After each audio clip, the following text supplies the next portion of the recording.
Velkomin á þessa fræðslu arómaþerapíu. Þessi hluti fjallar næringu og heilsu.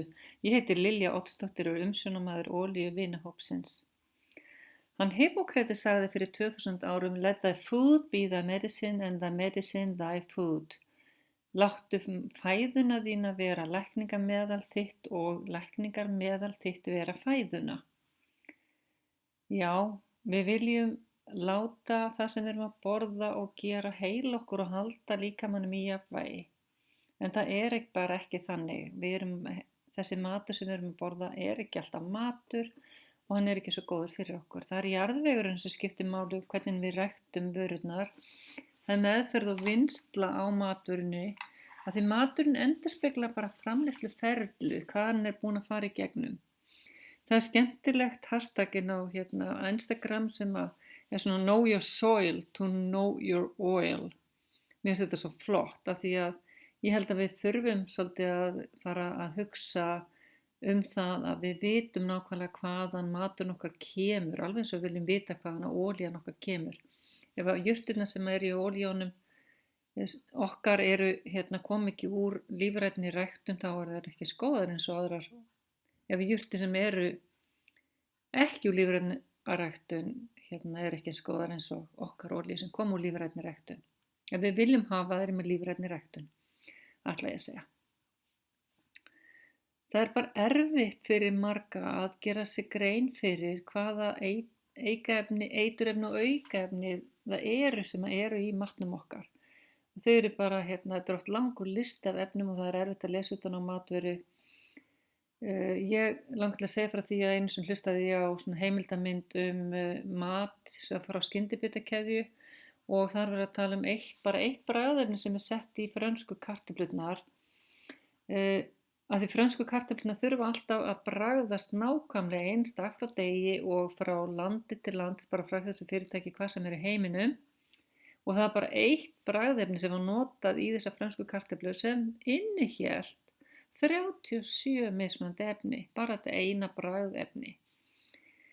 Þetta bara alveg ótrúlega frumskógur fyrir venjulegt fólk. Það rotvarnarefni, það sykur og sætuefni sem geta verið kallað maltsíróp og maíssíróp, sykur, súkrósi og guð má vita hvað.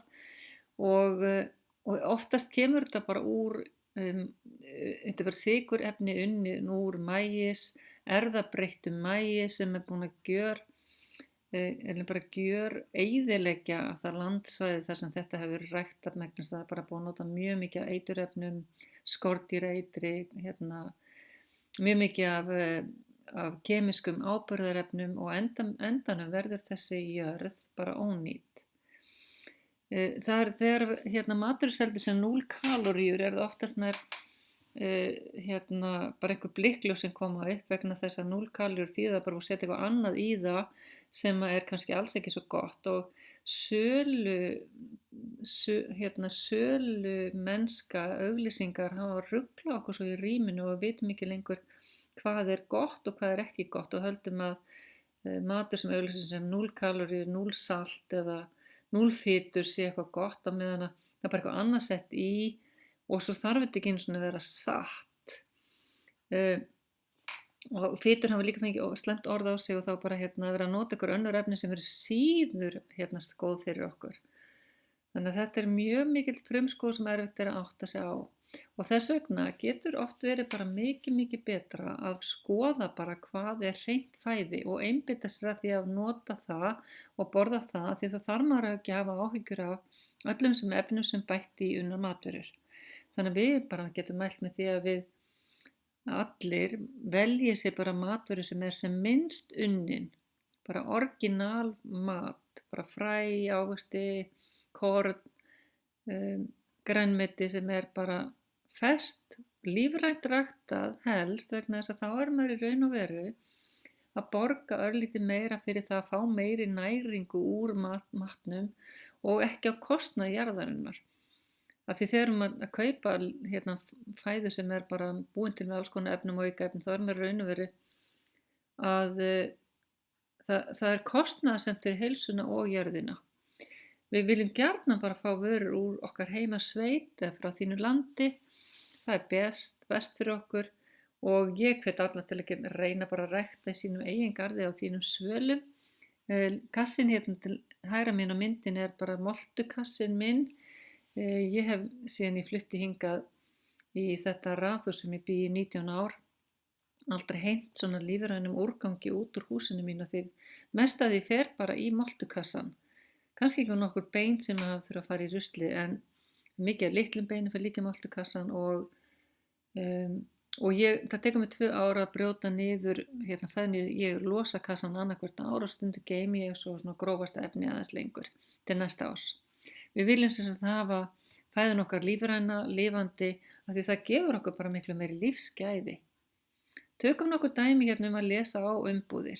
Við erum hérna með lífrænt spelt brauð körfubrauð úr brauðhúsinu. Inn í því er bara sigtaspelt, rúmjöl, súrdeig, vatn og salt, ekkert annað. Við erum með samlokubrauð líka bara hérna á netinu svona þekktu fyrirtæki á Íslandi í því að hveiti, vatn, hveitigull, repjuolía, salt, ger, hveititrefjar, ýruefni, eitthvað e-efni, mjöl meðhöndlunarefni, annað e-efni.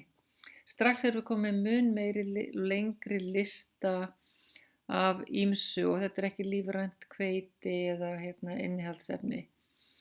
Getur verið bara svona umbreytt hveiti, glútenríkt hveiti og svo framvegis vegna þess að lyftist betur. Við erum fullt af einkornsmatvörum í Young Living búðina því einkorn er mikið ræktað á móti lavenduplöntunni. Einkorn er mjög næringaríkt, það er ekki mjög hátt glúteninnihald í því. Það er bragðgott, þannig er það í flögum, með því eru kókospálmasykur, hafraklíð, salt og E-vitamin, ekkert annað. Á móti höfum við svona þekkta havrahringi, það er í þeim heilkorna havrar, kornsterkja og sykur, bæði sykur, salt, trísódíum fosfeit, kalsíumkarbónat, monoglycerides tocopherols. Monoglycerides myndi ég halda að vera líka sykur og svo eru viðbætt vítamín, járn, fólisýra, níasín, kalsíum. Þannig er búið að vinna hafrakornið mjög mikið, þannig er búið að missa næringarefni sín og svo bara bæta næringarefnum aftur í. Það verður aldrei eins góð matvara fyrir okkur. Það er búið að taka úr og setja aftur í vegna þess að það vantar þessi heildarefni sem eru eins og eru í kjarnahjólunum okkar. Kjarnahjólunum okkar eru heilar.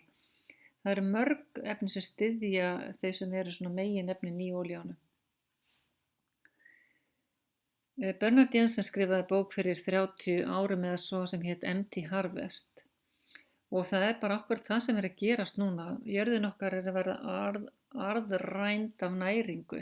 Mjög mikið af stórt hlutfall af jörðinni hefur verið ræktarland og við förum illa með landið okkar með því að nota mikið af alls konar efnum og tilbúnum áburði á jörðina sem að endanum eyðileggur lífið í jörðinni.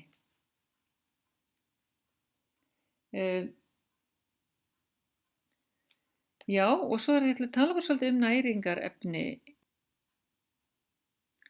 Næringin í Young Living búðinni. Við erum með alls konar bætiefni sem við getum notað ef við viljum styrkja heilsun okkar og vera viss það að við fáum næringarefni. Við erum bætiefni með kjarnaolíum, við erum bætiefni sem eru kjarnaolíur, við erum með bætiefni fyrir meltinguna og geðheilsuna og kjarnaolíur, veistu, þær auka upptökuna okkar á næringunni. Ef við erum að kaupa venjuleg vítamín úr búðinni, þá talið við notum bara 30% af þeim og bara 30% af þeim tekið upp í líkamannum. Og meðan að bætiefni þar sem er búið að setja kjarnaolíur í, því kjarnaolíur virkar svolítið eins og brú inn í líkamann. Þær auka á upptöku næringarefnanna í líkamannum bioavailability. Og þarna er Live9, sem sagt gerlarnir okkar, gerlarnir okkar sem eru bara frábærir. Allir gerlarnir sem við þurfum á því að halda og styðjandi efni fyrir það, gott að taka á kvöldin áður en fyrir að sofa og er á góðu verði. Frábært að hafa bara í tryggða viðskiptunum sínum. Við erum með safan okkar, Nixaret. Þetta er unnin vara, en ekki mjög unnin. Þannig ekki soðin lengi heldur bara hita þannig að til að varðveita hann og það er C-vitamin, B-vitamin, Alls konar B-vitamin, pólísakkaræt fyrir frumuheilsu, síasantin og lútein sem er mjög gott fyrir lifrin og sjónin. Það eru einföld prótein sem koma úr úlfaberjánum. Hann er hreinsandi og andóksandi, mjög há andóksuníunum sem er góð fyrir alla frumur líkamans og gefur orku og kraft. Það er pakki í Youngling búðinni sem er bara fyrir tryggða viðskiptavini og heitir Ningxia Red Kit, Essential Rewards Ningxia Red Kit og er með 4.400 krónur afslætti. Þetta er ódýrasti pakkin af Ningxia í búðinni. Við erum búin að setja upp svona bara nokkra hugmyndir fyrir ykkur. Þessi er númer 2, svona 5 atriði.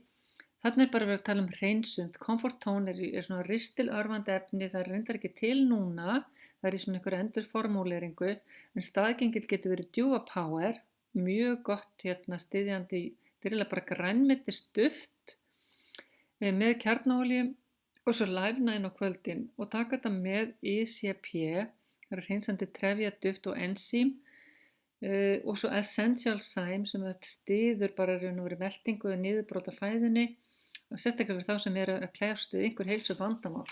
Mjög mikilvægt að taka Essential Zyme, getur bara hamlað bólgum í líkamannum og svo Detox Zyme sem hjálpa okkur að vinna úr næringunni. Inn á olíuvinnu hópnum eru skjöl og þar er meðal annars skjal sem heitir 90 dagar hreinsun. Það getur kíkt á það. Hérna eru gerlarnir okkar, bara til að minna á að gerlarnir eru bara frábærir. Live 9. Dagleg vítamín og næring, það er til dæmis multigreens, þetta er bara blanda af alls konar næringarefnum og þetta kemur úr hveitigrasdufti, þetta kemur úr þara og alls konar jurtum. Þannig að þetta er bara eins og matur í hylgjum með amínósýrum og kjarnaolíum. Styður líka ónæmiskerfið okkar og lífsorkuna og efnaskiptin. Gott fyrir skjaldkirtilinn. Omega-fitusýrur eru þetta nauðsynlegar. Þær koma úr fiski, ekki gott fyrir það sem eru vegan kannski. En það eru DHA, omega-3 og QQ10 og D3, D-vitamin. Það má taka 2 hylki tvisvar á dag, þetta eru lítil hylki og auðvelt að gleypa þau. Og svo super C-vitamínur töflur, náttúrulegt C-vitamín, mangan meðal annars og styður ónæmiskerfi og mikilvæga grunnstarfsemi líkamans. Má taka 3 á dag og gott að taka í svona smá kúr. Allt gott að taka svona næringarefni í smá kúrum og hvíla sig á milli að skipta næringarefni. Hérna eru bara hugmyndir fyrir líkamskerfin fyrir hormón og efnaskipti. Fyrir konur eru þetta omega-olíurnar mjög mikilvægar og longevity hylkin sem innihalda timjan, negul, frankincense og óransir styður líka kvenhormónabúskapinn okkar. Gott að taka bara hérna hverjum einasta degi, svona oftast nær, kannski gott að hvíla sig inn á milli. Multigreens er líka eins og aðtala um næring og slikt te og olían er góð bara fyrir efnaskiptin, sérstaklega ef maður vill svona flýta brennslunni. Og svo eru olíurnar Endoflex og Sclaressence og Progressence Phytoblue sem er sérstaklega fyrir konur og þetta fyrir tíðaspennu sem vandamál sem svo marga konur upplifa þegar við erum með of lítið prógesterón. Sérstaklega fyrir efnaskiptin er bara Endoflex, þetta nuttinni hérna neðarlega á hálsinn, aftan á hnakkan eða á hérna ökklana og slikt til hunangi er bara svona ekstra nammi og slikt olían bara frábær. Fyrir karla er það Multigreens, Balance Complete eða Power Meal þegar það kemur inn. Ningxia Red, safinu þetta svo gefur svo mikla orku og þetta er góður fyrir alla og Nitro og Sjúdran er bara karlaolía, styður svolítið testosterón búskapinn hjá karlmannanum okkar. Stoðkerfið. Það er margir sem eru að kvarta að vera ekki illt í líkamanum, það er slæm liðamót eða illt í hnjánum. Þetta eru bara góðar hugmyndir til að styðja líkamann, omega-auðvitað aftur, fyrir hjarta- og æðakerfi, fyrir liðamótin, fyrir heilan. Sulfoxime er grunnefni sem allir þurfa og maður getur ekki tekið of mikið af sulfoxime. Sulfur er brennisteinn og í því er líka úlfaberjaduft, þannig að þetta er bara fyrir þá sem eru með einhvers konar stoðkerfisvandamál get ekki eiginlega mælt of mikið með sulfoxime. Ég tók þetta með þess að líka fyrir hárlos og það bara snarlagaðist. Ég tók 4 töflur 2 á dag í svolítinn tíma. BLM er bætifni sérstaklega fyrir bein, liði og vöðva. Og þetta inniheldur kjarnaolíur og kollagen, þetta bara styrkir bein og liðamót og og brjósk. Omega-kal er duft, ég bara langar til að benda okkur það, magnesium, kalsíum, duft, blanda og C-vitamín er gott að taka bara fyrir svefn á kvöldin eða súpukal sem er hylki, innihalda meira af kjarnaoljum. Súpukal er sérstaklega gott ef maður hefur lent í einhverju hnjaski, þarf eitthvað að byggja upp eða fótbroti eða svona einhverju hnjaski á líkamann. Mjög gott að taka súpukal eða maður er undir mjög miklu álagi. Já, við erum bara komin að enda. Skoðaðu bara hvar þú þarft helst heilsustuðning og veldu svo bara rétta efnisflokkin úr bætiefnum Young Living. Ég mæli með að gera bara svona 6 mánaða áætlun til að nýta vel tryggðarviðskiptin. Í tryggðarviðskiptum er gott að hugsa svolítið fram í tíman. Pósta svo mynd af því þegar þú opnar pakkan þinn með bætiefnunum inn í hópnum Rísandi stjarna, Rising Star, Learning Unit 3, þetta er auðvitað Learning Unit 3. Að lokum er bara uppskrift af krækiberjasaftinu minni til gamans. Takk fyrir að hlusta, njótið dagsins.